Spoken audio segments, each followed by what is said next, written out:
Lamentablemente la violencia se toma a los colegios y no solo por parte de los alumnos. Esta es la historia, ¿no es cierto?, de unos jóvenes que tuvieron una discusión y una pelea en el colegio y bueno, de manera increíble citaron a los apoderados a conversar y se agarraron a combos en el hall del colegio, pero uno llevaba arma blanca, una pelea desatada, violencia escolar, apoderados protagonistas. Hablamos de esta realidad con Marcelo Sánchez, gerente general de Fundación San Carlos de Maipo. ¿Cómo está, Marcelo?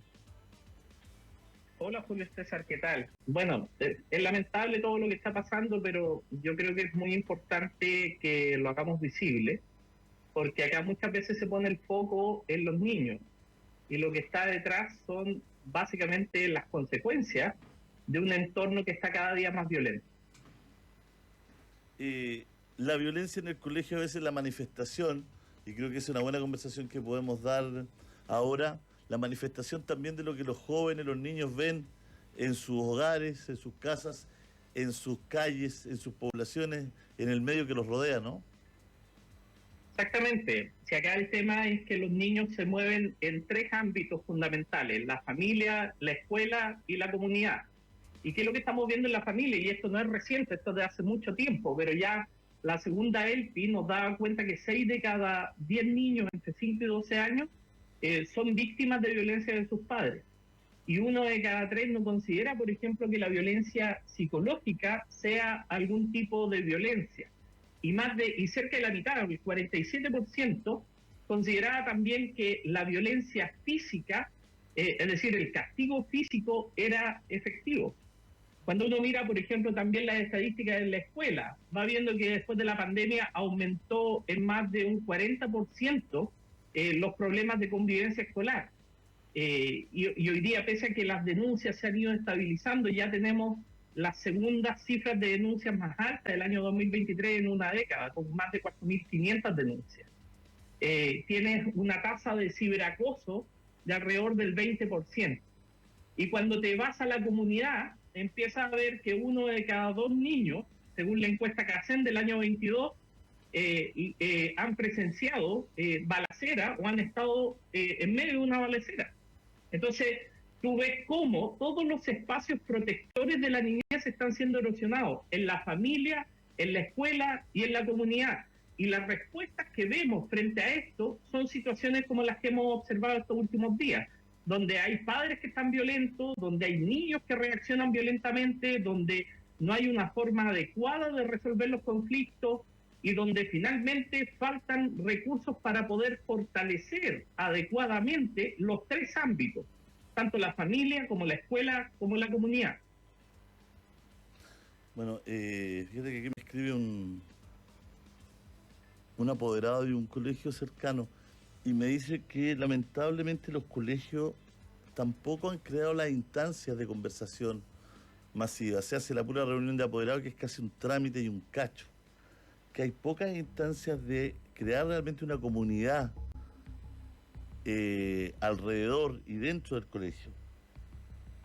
Bueno, es que efectivamente yo creo que el gran problema es que tendemos a quedarnos tranquilos al sacar leyes. Y si bien es cierto, la ley de violencia escolar que se hizo el año 2011 ha sido muy positiva por poder instalar los planes de convivencia, no siempre esos planes de convivencia se materializan adecuadamente y no se hacen necesariamente con aquellos programas y estrategias que tienen evidencia. Por ejemplo, hoy día los recursos que hay de la ley CEP se utilizan para muchas otras cosas, pero quizás debería existir una subvención especializada en fortalecer los espacios de convivencia. Yo me pregunto cuántos niños, por ejemplo, al interior de sus colegios conocen a los encargados de convivencia.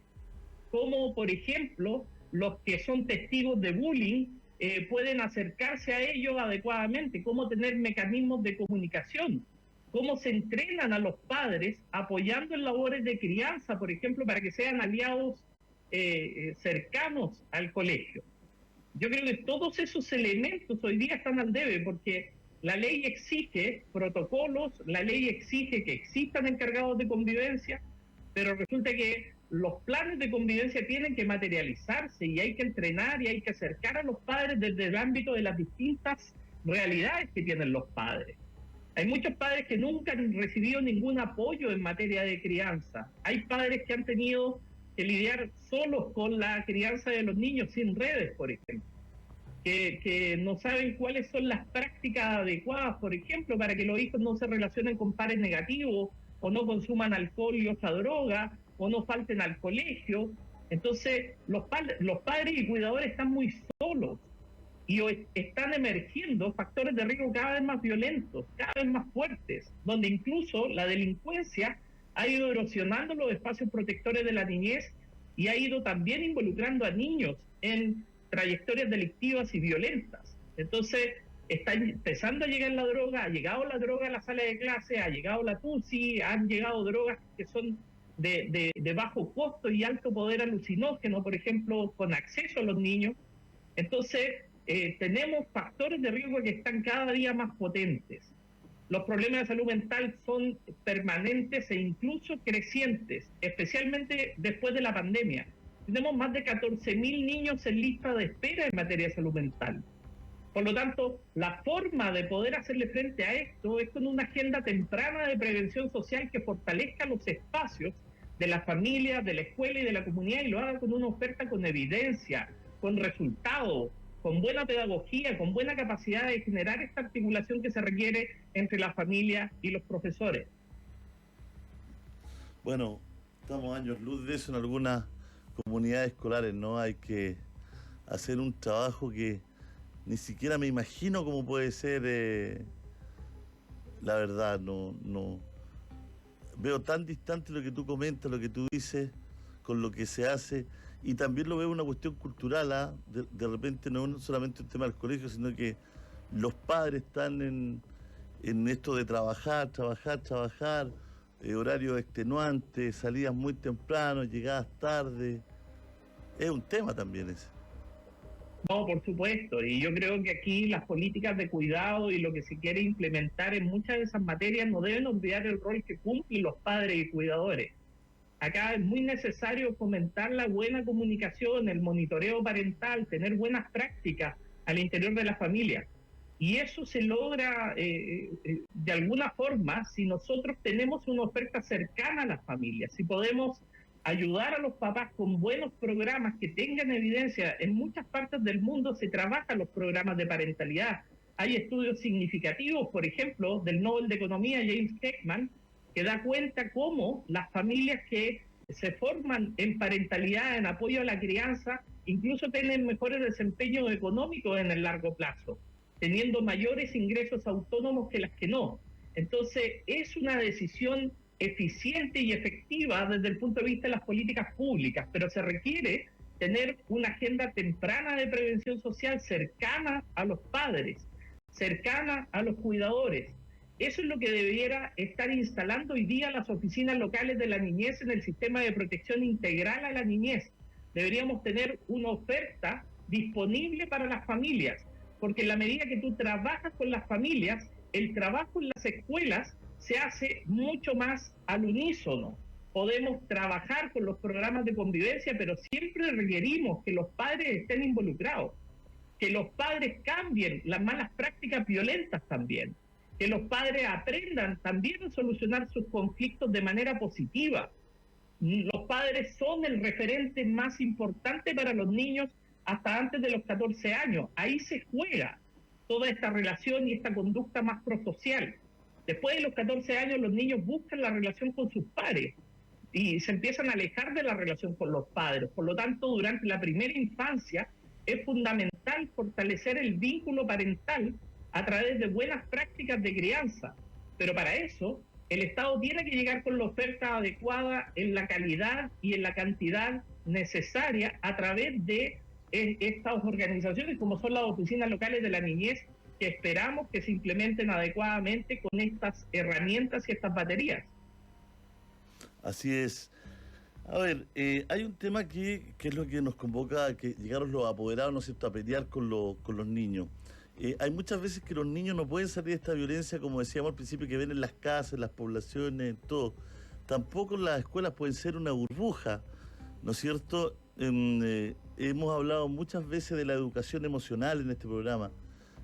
¿Serviría de algo, así como se enseña matemática, castellano, educar emocionalmente a los jóvenes para que aprendan a conocerse mejor, para trabajar la frustración, para trabajar, ¿no es cierto?, sus emociones y cómo poderlas gestionar mejor? Tú lo has expresado muy adecuadamente, Julio César.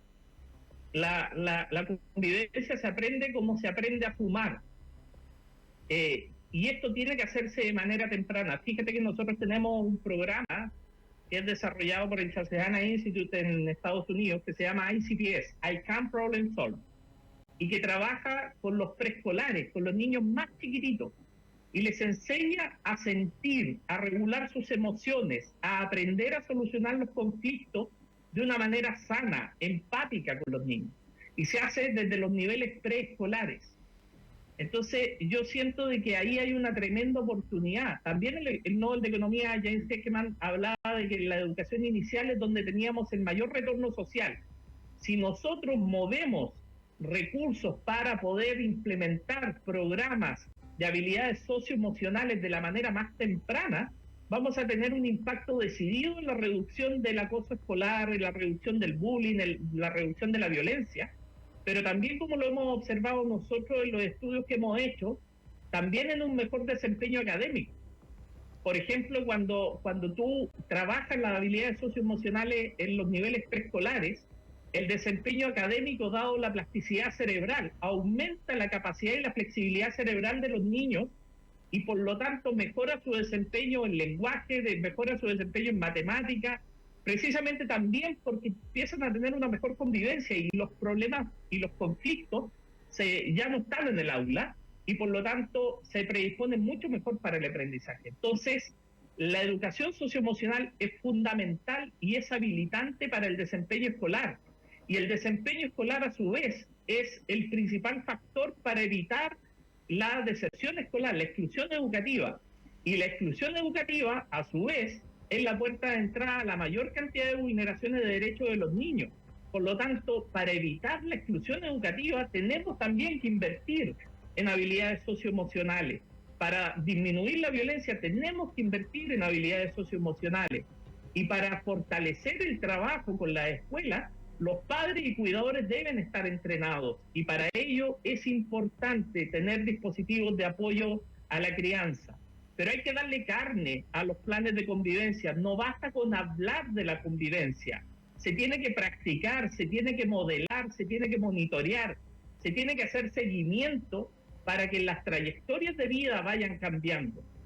Por eso que es un trabajo que tiene que ser muy integral, que requiere de todos los esfuerzos del Estado, pero que cuando hacemos esto, cuando invertimos en habilidades prosociales, cuando invertimos en apoyo a la crianza, no solamente vamos reduciendo los problemas de violencia, mejoramos el desempeño escolar, mejoramos las oportunidades laborales, disminuimos los niveles de pobreza, disminuimos otras conductas problemáticas como el consumo de alcohol y otras drogas, el involucramiento delictivo, etcétera. Siempre es una buena opción invertir desde la primera infancia en todos estos elementos. Te queremos agradecer esta conversación, la verdad es que es muy importante tenerla, ¿no? Y que la gente también pueda debatir sobre esto. Es un tema que está en la mesa, un tema que es importante de al menos sociabilizarlo, Marcelo, con todo el mundo, ¿no? Si quieres agregar algo, sería importante también. No, solamente volver a hacer el llamado, tenemos que impulsar decididamente una agenda temprana de prevención social con programas que estén anclados en la evidencia, que tengan resultados, que realmente funcionen en cobertura y en calidad y que nutran los dispositivos de las oficinas locales de la niñez, que le den forma al sistema de protección integral para que definitivamente estemos cerrando aquellos espacios que utiliza la delincuencia, que utilizan los vulneradores, y le demos la posibilidad a niños y niñas de poder crecer sanos y ser adultos que contribuyen a nuestro país. Gracias, Marcelo. Un abrazo gigante. Que esté muy bien. Adiós.